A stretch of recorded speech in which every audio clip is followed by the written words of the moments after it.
The fluorescent lights hum overhead like machines counting down to something no one sees coming. Katie Morrison arrives at Seattle General in Houston at 2,347 hours, moving through the automatic doors with a measured gait that favors her left leg just slightly, the kind of limp most people don't consciously register but instinctively accommodate by standing closer, speaking softer. Her scrub badge reads only RN in white block letters. No rank. No history. No hint of the major's insignia she wore 7 years ago before an IED shattered her femur in Kandahar's Sanjin Valley. She pushes through the ICU double doors, rubber gloves snapping as she pulls them on, and the night shift nurse station falls into its familiar rhythm, monitors beeping their algorithmic songs, ventilators wheezing their mechanical lullabies. The cold hospital air carries the smell of antiseptic and stale coffee, overlaid with the particular scent of someone else's suffering, sweat, blood thinned with saline, the copper tang of fear. She doesn't flinch at any of it.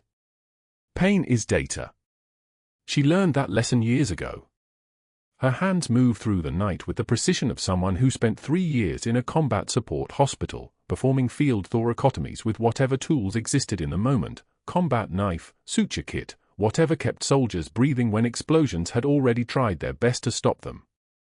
Surgical precision.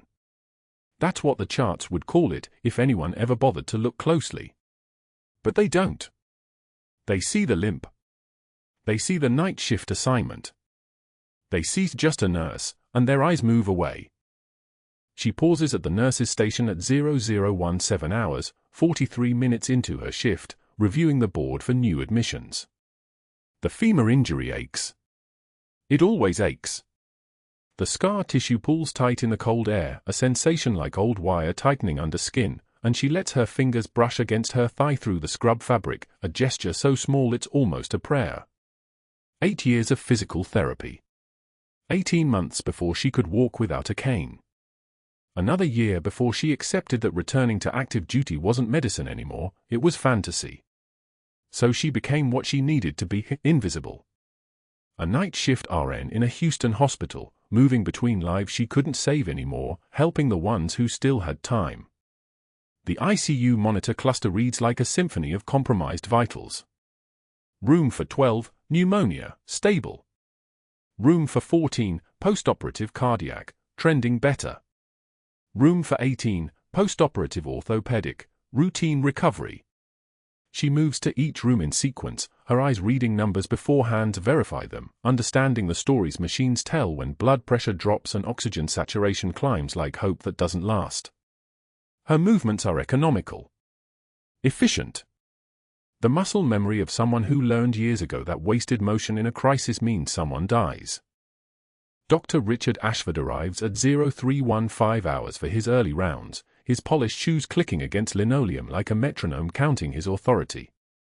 He's 48, with the kind of jawline that could cut glass and a reputation built on 3 decades of maintaining strict hierarchies, the kind of surgeon who believes the hospital exists in concentric circles, him at the absolute center, and everyone else arranged by rank and proximity to his favor. His brother-in-law is on the hospital board. His golf partner is the chief of pathology. His former resident is now an administrator in the state health department. Power distributed like markers on a map, each one placed strategically over years of calculated relationships. He moves through the ICU with the confidence of someone who has never genuinely doubted himself. His white coat is pressed. His stethoscope hangs like a ceremonial necklace. When he speaks, residents lean in. Nurses defer. Patients smile despite their pain because his presence carries the unmistakable weight of someone who has decided that confidence is competence, that authority is expertise. He watches Katie adjust an oxygen flow on room for 16, and his eyes narrow. She's changed the setting without waiting for his verbal orders. She's reading the patient's SATs, 76%, and increasing the delivery rate from a nasal cannula to a high-flow non-rebreather mask without so much as a glance at the chart he hasn't yet reviewed. Her hands move with a kind of automatic precision that bothers him. Questions his authority. Suggests she's making clinical decisions rather than executing his directions. He says nothing yet. Just watches. The kind of observation that feels like pressure building before a storm. Katie continues her rounds as if he isn't there. She knows he is. She always knows. The air pressure changes when certain people enter spaces. She learned that in Kandahar, the way a room shifts when combat medics realize they're about to see things that will rearrange what they believe about the human body's capacity to survive. The way the attention of a commanding officer changes the oxygen levels in a tent. But she was trained never to react. Never to acknowledge the pressure. Never to let it change the work. So she checks for sites. Verifies medication drips. Reviews output and input with the kind of care most people reserve for prayer. The shift nurse tells her at 0403 hours that General Marcus Hayes has been wheeled into room for 20. Multiple gunshot wounds from a training accident at the range out 7 miles east of downtown Houston on the Fort Liberty compound. A Black Hawk was diverted. Life flight was unnecessary. The general arrived by ambulance with 2 security detail operatives, both armed, both stone-faced. The hospital administrator was already calling.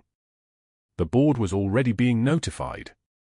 A general officer with 5 entry wounds and exit wounds that suggested whoever shot him had very specific intentions. Katie's hand still for exactly 2 seconds. That's all she permits herself. 2 seconds. Then she moves toward room for 20, her limp slightly more pronounced because her body has already recognized what her mind is still processing, that General Marcus Hayes, the commanding officer of her son David's unit, the man she'd seen exactly once at a military ceremony 5 years ago, is now lying in a bed in this hospital, bleeding into white sheets that will be stripped and incinerated in another few hours. His blood pooled in the fabric like a story someone decided nobody needed to read. She enters the room. The general is unconscious, monitors surrounding him in a constellation of machines reading his vitals to the hospital and reporting them to her as if they're sharing secrets. Blood pressure 94/58 and declining. Heart rate 127, tachycardic. Oxygen saturation 89%, concerning. She reads the post-op protocol sheet attached to the chart. Fluid management orders. Antibiotic schedule. Pain medication parameters. But there's something wrong. The foresight in his left arm is already showing slight redness. The fluid rate seems higher than indicated for his current stability. The antibiotic regimen is standard, but his current white count doesn't support prophylactic dosing, it demands immediate therapeutic dosing. She doesn't say anything. Just reviews. Just observes. Just files it away like intelligence, the way she was trained to do. Notice everything. Question nothing until the moment demands otherwise. She checks the monitor strip, sinus rhythm, stable for now, but the tracing shows subtle elevation that concerns her. Not yet critical. Not yet dangerous. But trending toward both. Dr. Ashford enters room for 20 at 0447 hours with his entourage of residents and students, a procession of younger doctors, all wearing varying degrees of exhaustion and anxiety. He reviews the general's vitals with the kind of glance that suggests he's already decided the outcome and the medicine is just procedural documentation. Excellent work, he announces to no one specific. The general will recover. Post-operative protocol is textbook. We'll monitor for infection, but everything looks controlled. Katie stands at the foot of the bed, her expression neutral as limestone. The fluid rate is still elevated. The foresight is still red. The antibiotic dosing is still prophylactic when it should be aggressive.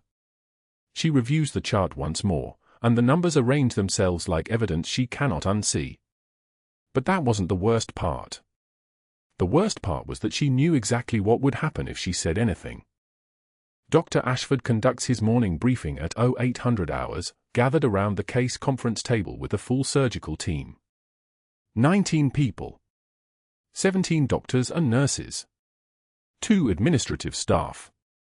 He reviews each patient with the kind of clinical precision that would be impressive if it wasn't always delivered with the undercurrent of casual dismissal toward anyone below his rank. When he reaches the general's case, his voice carries absolute certainty. Gunshot recovery trajectory is optimal, vitals are stable, no concerns at this time, maintain current protocol. One of the residents asks a procedural question about antibiotic adjustment based on infection markers. Dr. Ashford's smile doesn't change, but something crystallizes behind his eyes, the particular pleasure of someone who gets to demonstrate authority by crushing curiosity. The protocol is established. We don't improvise. We execute the treatment plans that have been proven effective. If you lack confidence in proven methods, perhaps you should reconsider your career trajectory. The resident's face goes pale. No one else asks questions. Katie sits at the edge of the table, badge catching the fluorescent light, hands folded in her lap. She doesn't raise her hand. Doesn't speak. Doesn't say that 7 years of combat medicine taught her to recognize septic progression in its earliest manifestations. Doesn't mention that prophylactic dosing is for patients with controlled risk profiles. Doesn't note that the four-site inflammation is suggestive of early infection despite the antibiotics, which means the current regimen is insufficient. She just listens. And files it away. And waits. The overhead speaker crackled at 0730 hours, Dr. Richard Ashford's voice carrying through every floor of Seattle General like a blade sliding between ribs. Would Nurse Katie, our little combat Barbie, report to the supply closet on 3 immediately? Surgical residents at the nurses' station exchanged smirks. One of them actually laughed. Katie set down her chart, took one measured breath, and walked toward the stairwell. The supply closet on 3 was a narrow metal cage buried in the basement corridor, fluorescent lights humming overhead like insects trapped in glass. Dr. Ashford was already waiting, arms crossed, his posture carrying the weight of a man who had never been told no and had no intention of starting now. His tailored lab coat hung perfect against his frame, $6,000 suit underneath, Katie noticed, the kind that told you exactly how much the hospital valued his name versus his competence. You changed Mr. Patterson's pain medication without consulting me, he said the moment the closet door swung shut. His voice was calm. Controlled. Which made it worse than shouting would have been. Katie kept her spine straight. His respiratory rate was dropping to 8. The dosage was creating respiratory depression. Standard protocol allows nursing intervention when the dosage was MY decision. Ashford cut in, stepping closer. The supply closet shrank around them. Shelves of gauze, saline bags, and catheter kits pressed in from all sides. His aftershave smelled like cedar and money. You're a nurse, Katie. Your job is to follow orders, not play doctor. Do you understand, or do I need to explain the hierarchy in smaller words? He leaned against the metal shelving with the posture of a man who had never once questioned his right to occupy space. Katie's jaw clenched once. She did not speak. I've spoken to the board about nurses who overstep, Ashford continued, his voice dropping to the register of a threat delivered as conversation. It would be unfortunate if your employment became difficult. Very unfortunate. The kind of difficult that follows you to the next hospital. And the one after that. He let that hang in the recycled air between them. I've been chief of surgery here for 14 years. Do you know how many nurses have challenged my protocols in that time? He waited. Katie understood this was a question that required an answer. No, sir. None. Because none of them had delusions of grandeur. He stepped closer. Now his chest was nearly touching hers. You don't get to question my decisions. You don't get to play battlefield medic or whatever fantasy you've constructed in that head of yours. You follow protocols. You follow ME. And you do it quietly, or I will end your career so thoroughly that you'll be selling insurance from a folding table within 6 months. The fluorescent lights buzzed overhead. One of them flickered, a dying bulb struggling against the dark. Katie took one measured breath. Then another. Do we understand each other? Ashford asked. His smile was the smile of a predator that had never once encountered prey that could fight back. Yes, sir, Katie said. Her voice was flat. Mechanical. The voice of someone cataloging information for later use. For 20 minutes, Ashford lectured about her dangerous independence, her inability to respect authority, her delusions of competence. He talked about how nurses like her destabilized hospital hierarchy, how her questions undermined his credibility, how her mere presence in the ICU had become a liability. Katie took one measured breath after each insult. She did not argue. She did not defend herself. She simply stood there, spine straight, hands at her sides, her face the color of slate. When he finally dismissed her, "We're done here, Nurse Morrison. And congratulations on your lateral transfer," she returned to find the day shift arriving for 0800 handoff in the parking lot. The asphalt was already warming under the early Houston sun. Nurses, residents, orderlies, and surgical techs gathered between their cars, coffee cups steaming in the heat. Someone was laughing about a terrible date. Someone else was complaining about overnight census. The normal morning rhythms of a hospital where nothing terrible had just happened. Dr. Ashford emerged from the building behind her, moving with the fluid certainty of a man whose voice was about to reshape someone's day. He spotted the assembled staff and altered his trajectory toward them. His voice carried across the parking lot like a public address announcement. "Attention everyone. I have an administrative update. Nurse Morrison will be transferring to pediatric intake effective immediately. We've determined that would be a better fit for her skill level." He smiled. It was the smile of someone performing generosity while delivering punishment. Sometimes we all need to find our proper level. Laughter rippled through the crowd. 3 residents exchanged glances. A phlebotomist actually smiled. Katie felt the weight of 50 eyes on her skin like summer rain on still water. She felt something hot start to move up her throat and she swallowed it down. One tear escaped anyway, just one, sliding down the right side of her face like a surrender. She wiped it away without breaking eye contact with Ashford. Then she spoke. Her voice was quiet. So quiet that the nearby staff had to stop talking to hear her. But there was something underneath that quietness, something that made the air pressure shift. "General Hayes in ICU bed 6 is septic. And you're too proud to see it." The parking lot went silent.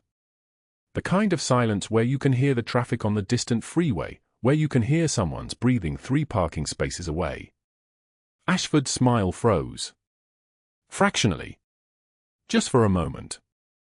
"I said what needed to be said," Katie continued, and now she was moving. Past the shocked residents. Past the nurses with their forgotten coffee cups. Past Dr. Ashford and his 14-year stranglehold on this hospital's throat. "The rest is on you." She walked to her car with her spine straight. Her shoulders back. Her hand steady on the key fob. She did not run. She did not hurry. She walked like a soldier returning from a battle that wasn't over yet, just temporarily paused. The whispers started before she'd even reached the parking lot's exit. She heard her name. She heard Combat Babil muttered under someone's breath. She heard Ashford's voice rising behind her, saying something about insubordination and completely inappropriate, but it was already too late. The words were already in the air now. "General Hayes is septic." The statement hung in the morning heat like a bomb with a 7-second timer, and Katie Morrison had just walked away from ground zero knowing exactly what was about to detonate. She drove home in silence, the radio off, the air conditioning humming its mechanical rhythm. 12 hours. That's all either of them had. 12 hours until the sepsis would progress from observable to critical. 12 hours until the alarms would start screaming. 12 hours until everything Dr. Ashford had built came apart at the seams, and he still wouldn't see it coming. 12 hours. That's all the separation needed between a warning and a catastrophe. Katie's phone buzzed at 2:38 a.m. A text from Jenny, the night charge nurse, Hayes crashing. "Where are you?" She sat up in the borrowed apartment, the borrowed bed, the borrowed life. Her shoulder throbbed where the parking lot asphalt had met her skin. Her hands were still shaking, though she wouldn't let herself look at them. She stared at the message for 3 seconds. Then she understood. Ashford had reassigned her. Katie moved to the window. Rain hammered Houston like applause for a performance nobody wanted to see. Her scrubs lay folded on the chair, the ones she'd worn, the ones with his contempt still clinging to the fabric. She'd planned to return them to the hospital laundry, to walk out quietly, to disappear into some other life where nobody knew what she'd been. The rain kept hammering. She grabbed the borrowed jacket. She was moving before her brain caught up, muscle memory taking over like it always did. The drive took 14 minutes. The parking lot took another 3. Her leg ached from the old IED fracture, it always did when the weather turned, but she'd learned to move through pain years ago. Pain was just information. Her body was screaming that she needed to be inside that hospital in the next 90 seconds. The emergency entrance slid open with its soft pneumatic hiss. The fluorescent lights hummed their mechanical song, indifferent to emergencies, indifferent to nurses with no legal right to be there. Katie moved past the registration desk like she belonged, like the scrubs with her name badge still granted her passage, like her reassignment to pediatric intake meant nothing when a general was dying. The elevator doors opened on the ICU floor at 3:01 a.m. The alarms hit her first. Not one alarm, all of them. The ventilator, the monitor, the 4-pump, the pressure sensors, each one screaming its individual terror in a chorus of mechanical panic. The sound washed over Katie like a physical force, like standing in front of a jet engine. She'd heard this before. She'd heard this in Kandahar when the field hospital took a direct hit. She'd heard this in her nightmares for 11 years. Through the glass partition of Hayes's room, she saw movement. Controlled chaos. The ICU nurses doing what they were trained to do, what they were desperately inadequate for. She could see the monitor from here, heart rate 158, blood pressure 72/41, O2 sat 84 and falling. The sepsis hadn't crept in, it had detonated. Katie didn't walk. She moved like something with purpose, something that knew the distance between the corridor and that room down to the inch. Her hand was reaching for the door when the glass entrance to the ICU exploded inward. Not shattered. Exploded. The tempered glass came apart in a spray of crystalline shrapnel, and through the opening came 2 figures in dark tactical gear, faces masked, movements precise. Professional. The kind of professional that meant money and planning and a very specific target. General Marcus Hayes. The man who'd led a raid into the Sanjin Valley 4 years ago. The man who'd killed someone's brother, someone's son, someone important enough to track to an ICU bed in Houston. The second gunman raised his weapon toward the general's bed. Katie didn't think. Major Morrison did. She moved the way she'd moved through the compound in Kandahar when the IED detonated, no hesitation, no calculation, just the pure biology of someone who'd trained her entire nervous system to respond to chaos with action. She threw her body across General Hayes, covering him like a human shield, and the moment her back hit his chest, the moment her arms wrapped around the 4 lines to protect them, the first shot cracked through the ICU like thunder. The bullet tore through her right shoulder, high and clean, spinning her halfway around. The impact was a hammer wrapped in fire. Katie's vision fractured into pixels for a single moment, but her hand stayed locked on Hayes's central line, on the femoral artery catheter that was his only buffer against exsanguination. Don't move the lines. Don't move the lines. The mantra was older than words. The second shot came a half-second later. It punched through her left side, breaking a rib with an audible snap that Katie felt before she heard it. The rib broke and something inside tore, and Katie gasped, her borrowed jacket blooming red. She could taste copper. Her own blood, mixing with the antiseptic smell of the ICU, with the ozone scent of the gunshots, with something else, fear, maybe, or just the metallic reek of violence. Still. She had to stay still. Hayes's blood pressure was already a whisper. If those lines came loose, if the central line disconnected, he'd have maybe 3 minutes. 3 minutes before his organs shut down, before the septic shock became irreversible. The third and fourth bullets came together, almost like a double tap. One punched through her back, high and lateral, possibly missing her lung by inches or possibly not. Katie couldn't feel the precise anatomy of her own destruction, only the blooming sense of something fundamental breaking inside her chest cavity. The other shot low, near her spine, and Katie felt the heat of it, the way shock and adrenaline couldn't quite mask that particular flavor of pain. She couldn't breathe properly. Her left lung felt like it was filling with something thick and wrong. But her hands were steady. Major Morrison's hands that had performed field thoracotomies with a combat knife, hands that had held lives together in conditions that would make civilian surgeons weep. She kept pressure on the 4 lines. She kept them secure. The 5th bullet came from an angle Katie didn't see because her vision was narrowing, because her oxygen saturation was dropping the way a stone drops down a well.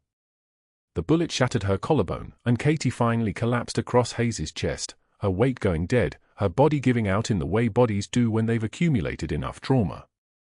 Her blood pooled on the white hospital sheets, mixing with his, their blood mingling across the white cotton like some terrible abstract painting. Katie's lips were moving, she could feel them moving, could hear her own voice as if it belonged to someone else. "Don't move his lines." General Marcus Hayes's eyes opened through his septic delirium, through whatever fever dream his body had constructed.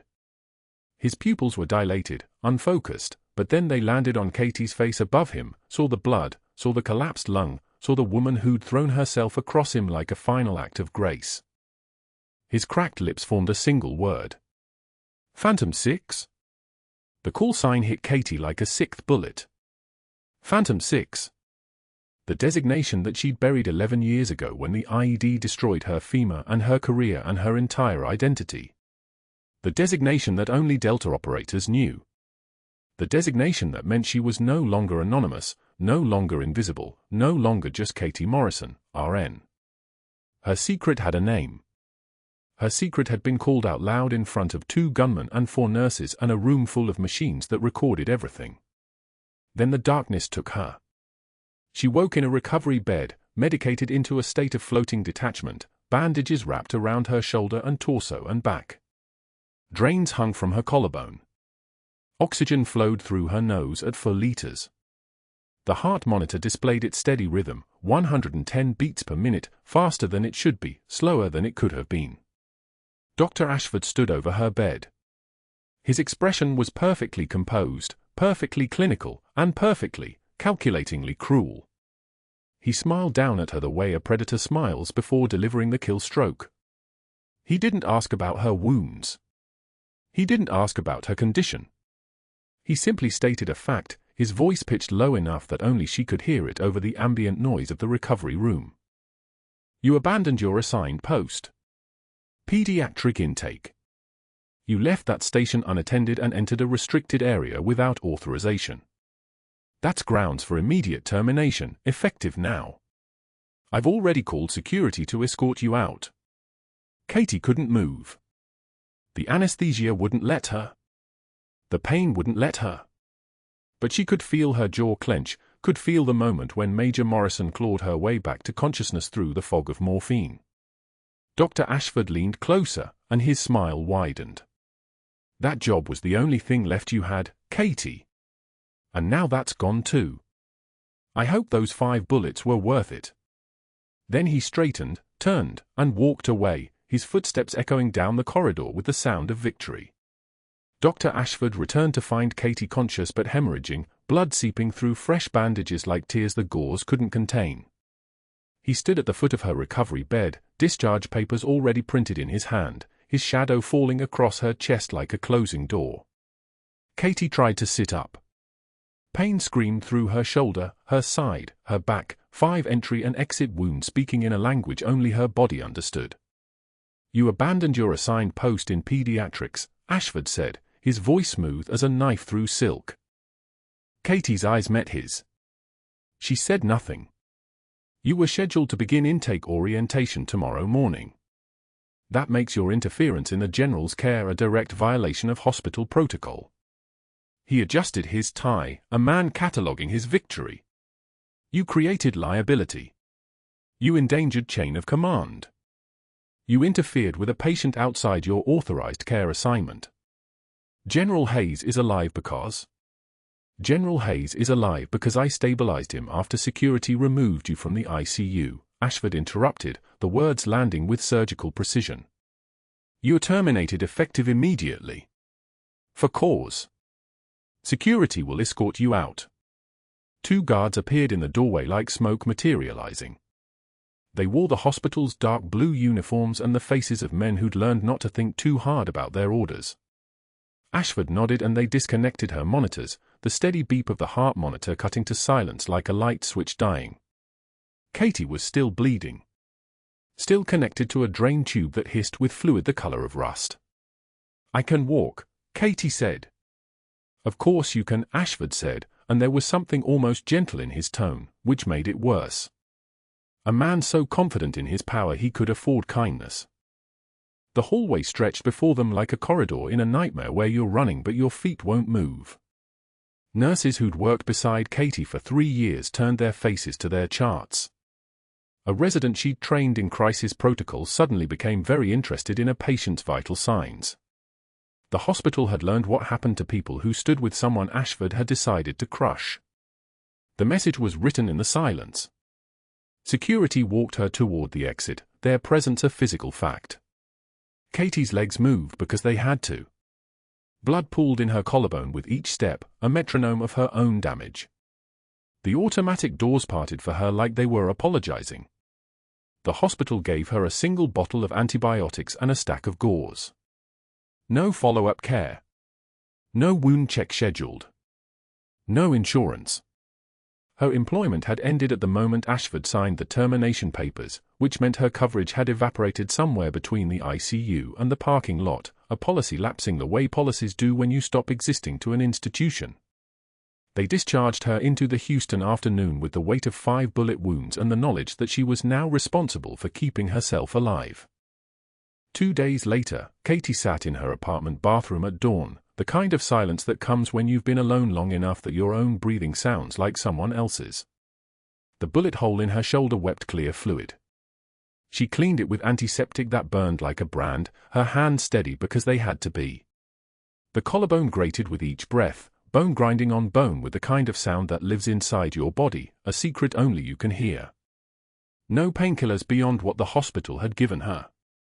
No follow-up appointment. No for antibiotics. Just Katie and the mathematics of infection, fever, and time. She folds her scrubs one final time, the fabric stiff with her own dried blood. The white cotton had turned the color of rust in places, the pattern mapping her wound locations like a terrible archaeology of the past 72 hours. This is what happens when you choose someone else's life over your own safety. This is what the universe gives you in return for being brave enough to take 5 bullets and keep your hand steady on and fall line. The single dog tag sat on her bathroom sink, the chain broken from the moment the first bullet struck.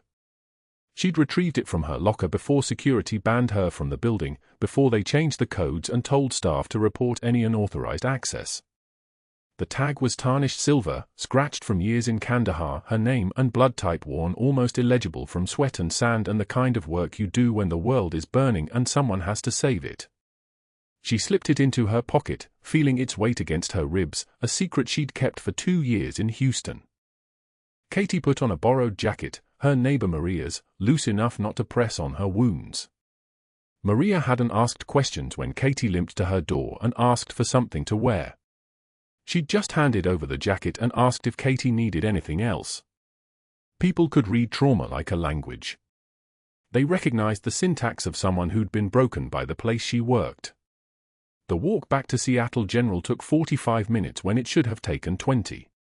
Katie moved like a woman underwater, each step a negotiation with pain, the scrubs folded in a plastic bag that swung against her leg with a rhythm that felt like a metronome counting down to something. The morning was bright in a way that hurt. The parking lot shimmered with heat. A delivery truck rumbled past, diesel exhaust sharp in the air like burnt plastic and regret. But when she pushed through the main entrance at 0800 hours, Katie stopped. The marble atrium was packed with people, Delta Force operators in dress uniforms, their boots polished to mirrors, they're bearing the kind of posture you only got from years of being lethal and disciplined in equal measure. Their shoulders were wide. Their eyes were the color of clear water running over stone. At their center stood General Marcus Hayes. Fully recovered. and 4 bruises still visible on his arm, purple fading to yellow at the edges like a watercolor painting of damage. He was speaking to Colonel Price, a scarred man with a voice like a tank idling in a garage, when Hayes's eyes found Katie across the atrium. Everything stopped. Hayes's hand snapped up in a salute, his fingers rigid, his posture absolute. The gesture rippled through the crowd like shock through water. 50 soldiers, maybe more, recognized it as a command and followed. Hands rose. Bodies straightened. The Delta Force stood in formation, and they were saluting her. Major Morrison, Hayes said, his voice carrying through marble and fluorescent light. Phantom 6. The call sign echoed off the walls like a prayer in a language people had forgotten. Katie's throat closed. The plastic bag with her blood-stained scrub suddenly weighed 1,000 pounds.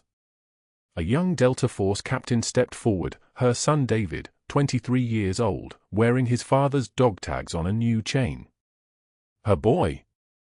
Her impossible, beautiful boy who she'd raised alone while working night shifts and hiding the fact that she'd been trained to kill, to save, to do both simultaneously. His voice broke like he was still a child. My mom's a major. She never told me. I didn't know until the general called me. Tears streamed down his face as he saluted her. Behind him, a trembling hospital administrator named Patricia Chen stepped forward, her hand shaking so badly the papers rattled like she was holding a conversation with the wind. Major Catherine Morrison, Patricia read, her voice barely above a whisper, Delta Force Medical, Task Force Phantom, served 3 tours in Kandahar with the 1st Special Forces Operational Detachment Delta. Her voice broke. She tried again but couldn't finish. The Delta Force commander, Colonel Price, stepped forward and took the papers from her hands with a gentleness that seemed impossible from someone who looked like he'd been built from steel and scar tissue. 2 bronze stars with Vela device, Colonel Price announced, his voice filling the atrium the way a fog fills a valley. Purple Heart. Combat Medical Badge. Silver Star for performing a field thoracotomy with a combat knife under direct fire, saving 6 operators including then Lieutenant Hayes. Each medal landed like a hammer blow against Katie's chest. Patricia Chen tried to continue reading but Colonel Price's voice cut through, smooth and final and absolute. She performed triage on herself and 3 wounded operators for 40 minutes until medevac arrived. The FBI agents appeared through the main entrance like they'd been waiting for their cue, their badges catching the fluorescent light. Senior Agent Torres stepped forward, his presence moving through the crowd with the terrifying precision of apex predators who'd finally found their target. Dr. Richard Ashford, Torres announced, is being charged with falsification of medical records, fraud, and obstruction of justice. We caught him attempting to forge personnel documents to justify Major Morrison's termination. 2 agents moved through the crowd with purpose, boots clicking on tile, the sound cutting through the silence like a verdict. They found Ashford near the administrative offices. He'd been watching the entire time, his face draining of color with each sentence, each revelation, each step closer to the end of everything he'd built on the lie that he mattered more than she did. The handcuffs clinked as they closed around his wrists. Cold metal on skin. The sound of institutional collapse. The sound of gravity finally winning. But Katie wasn't looking at him anymore. She was looking at her son's face, and at the general standing with his hand still raised in salute, and at the 50 soldiers who'd come because one nurse had taught them what courage looked like when it wasn't wearing insignia. She walked through the hospital entrance carrying a plastic bag. The scrubs inside were stiff with dried blood, hers. 2 days had passed since Dr. Ashford's security escort had forced her down the concrete steps while her shoulder bled through the bandage. 2 days since she'd cleaned her own wounds in a bathroom mirror because the insurance had evaporated the moment he'd signed the termination papers.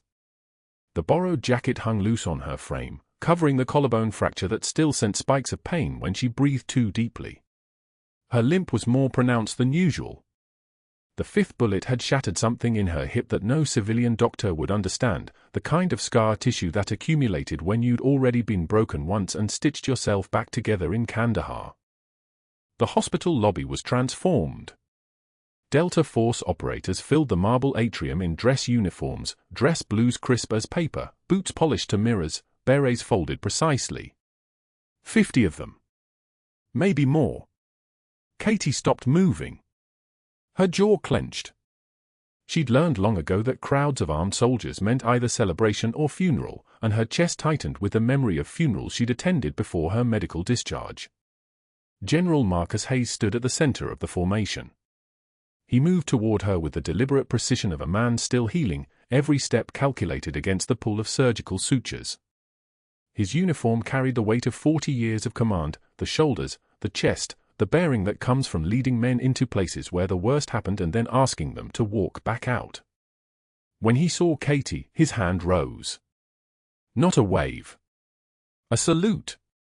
Perfect angle, held with the kind of respect reserved for officers who'd earned decorations with their blood.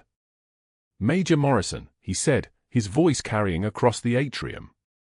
"Phantom 6. The call sign hung in the air like a salute fired across water. Katie's breath caught. She didn't move. She didn't lower her eyes.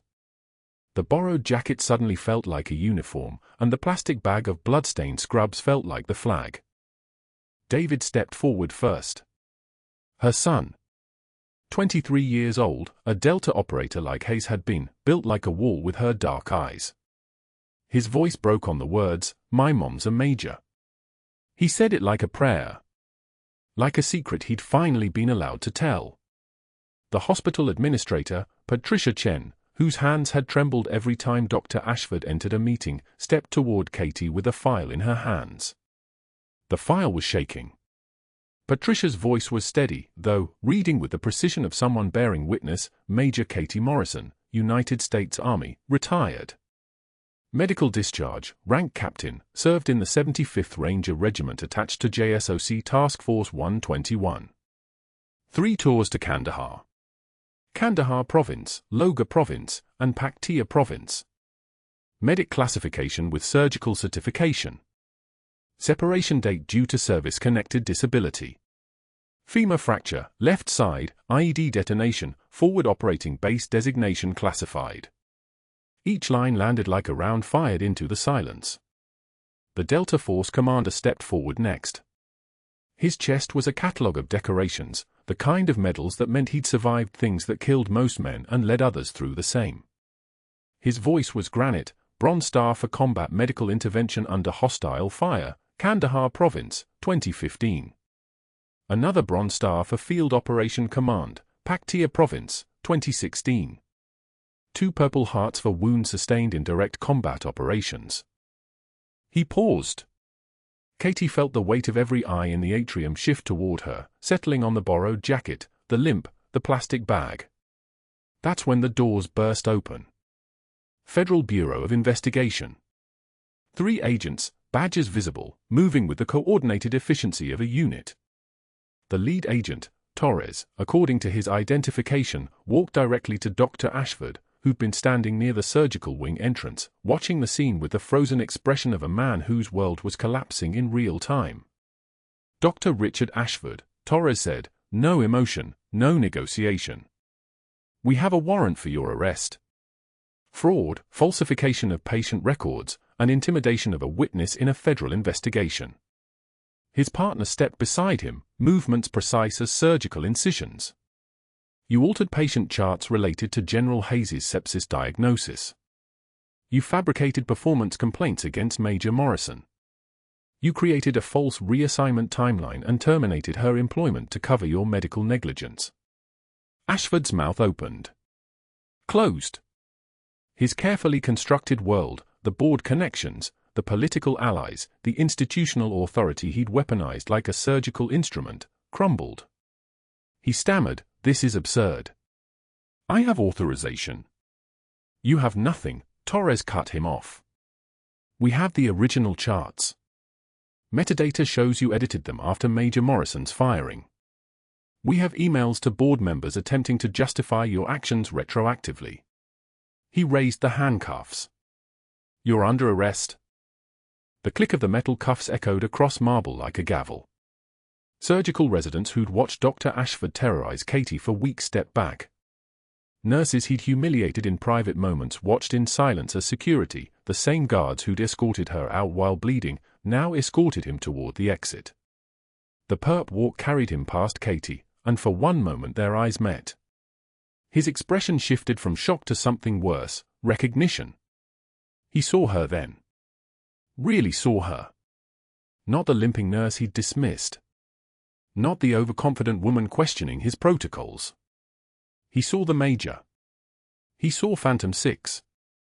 He saw the soldier who'd taken 5 bullets to keep a patient breathing. Katie took one measured breath. She wiped away the single tear that had escaped, just one, just barely, and said with quiet dignity, General Hayes is alive. That's all that matters. Ashford was loaded into the FBI vehicle. Patricia Chen's voice came over the intercom, trembling, effective immediately. Dr. Richard Ashford's medical privileges are revoked. His credentials are suspended pending investigation. The State Medical Board has begun proceedings for license revocation. Later, witnesses would report seeing him 6 months later, selling insurance policies from a folding table at a strip mall, his polished shoes scuffed, his reputation a crater. But now, in the hospital atrium, the sound of the FBI vehicle doors closing carried like a period at the end of a sentence. General Marcus Hayes moved to stand before Katie. He lowered himself to one knee. The entire Delta Force contingent followed, 30 operators dropping to one knee in perfect synchronization, their boots hitting marble in a single crack of sound like artillery across a valley. Hospital staff gasped. Security stiffened. But nobody moved. Nobody interrupted. David knelt beside the general, tears streaming down his face, really seeing his mother for the first time. Not the quiet nurse. Not the broken medic. The warrior. Katie stood in her borrowed jacket, her shoulder bandaged beneath, her collarbone still healing, holding a plastic bag of blood-stained scrub she'd carried like a secret. General Hayes reached into his uniform and pulled out her military file, the official one, the classified one, the one that listed decorations with numbers next to them, 2 bronze stars. 2 purple hearts. His voice carried across the atrium, you took 5 bullets meant for me. You kept my line secure while hemorrhaging. You saved my life twice, once from sepsis, once from assassination, and your reward was termination and humiliation. He reached into his uniform again and pulled out a new file. Patricia Chen stepped forward with a contract. Full reinstatement. Back pay. Promotion to Director of Trauma Services. Full benefits including coverage for her service-connected injuries. Her hand steadied as she took the papers. David embraced her, his face buried in her uninjured shoulder, and she held her son while Delta Force operators stood and saluted in a wave of respect that moved across the lobby like a standing ovation in slow motion. Katie looked at the blood-stained scrubs in her bag, then at her son, then at the general who'd knelt before her.